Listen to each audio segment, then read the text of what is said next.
Mutton curry చేస్తున్నాను. 1 KG mutton తీసుకున్నాను. దీన్ని బాగా 2 మాటలు వాష్ చేసుకుందాం. మటన్ బాగా 2 మాటలు వాష్ చేశాను.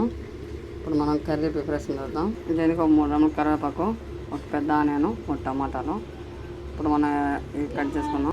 అలాగే 3 మీడియం సైజు పచ్చిమిరపకాయలు తీసుకోండి. స్పైసీగా ఉంటుంది మటను. హాయ్ ఫ్రెండ్స్, ఇప్పుడు ఒక కుక్కర్ పెట్టుకున్నాను.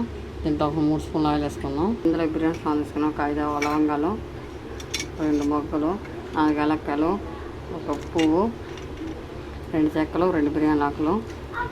ఆయిల్ వేడెక్కుతుంది. ఇప్పుడు ఇందులో వేసుకున్నాము. ఇందులో ఒక 1/2 స్పూన్ ఆవాలు, ఇప్పుడు ఇందులో ఆనియన్ కొత్తిమీర వేస్తాను. ఇందులోనే కరివేపాకు కూడా.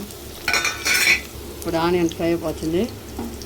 ఇందులో అల్లం వెల్లుల్లి పేస్ట్ వేసుకున్నాం 1 స్పూను. దీన్ని ఒక 5 నిమిషాలు పచ్చి వాసన మీద మగ్గించుకున్నాం. ఇప్పుడు ఇందులో టమాటా వేసుకునేద్దాము. ఇందులో 1 స్పూన్ సాల్ట్ వేసుకుంటాను. ఇప్పుడు ఇందులోనే ఒక 1/2 స్పూన్ గరం మసాలా, ఇందులో 1 స్పూన్ కారం. ఇవన్నీ కలిపి ఆడిచ్చామండి, అందుకని 1 స్పూన్ వేసాను. అది తనిగా వేసుకున్నది పసుపు పొడి, కారం, ధనియాల పొడి సపరేట్గా వేసుకోవాలి. కారం కూడా వేసినాక 5 నిమిషాలు మగ్గింది. ఇప్పుడు మనం దీంట్లో వాష్ చేసుకున్న కూర వేసుకునేస్తున్నాను. మసాలా అంతా బాగా పట్టాలి.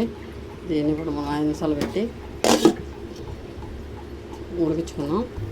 చూడండి 5 నిమిషాలు అయిపోయింది. వాటర్ పైగలే కదా. ఇప్పుడు ఇందులో మనం ముక్కలు మునేంత వరకు వచ్చి నీళ్ళు పోసుకుంటున్నాను. మొత్తం ఒకసారి కలబెట్టుకోవాలి. మీరు ఉప్పు తక్కువ అయితే వేసుకోవచ్చు.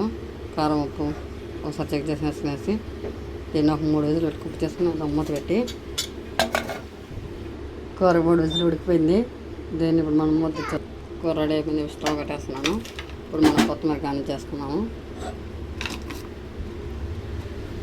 చూడండి ముక్కలు కూడా బాగా ఉడికిపోయాయి. మీరు కూడా ట్రై చేయండి. నచ్చితే లైక్ చేయండి. Please subscribe to my channel. వేడి అన్నం వేసుకొని మటన్ కర్రీ వేసుకొని టేస్ట్ సూపర్ ఉంది. మీరు కూడా ట్రై చేయండి.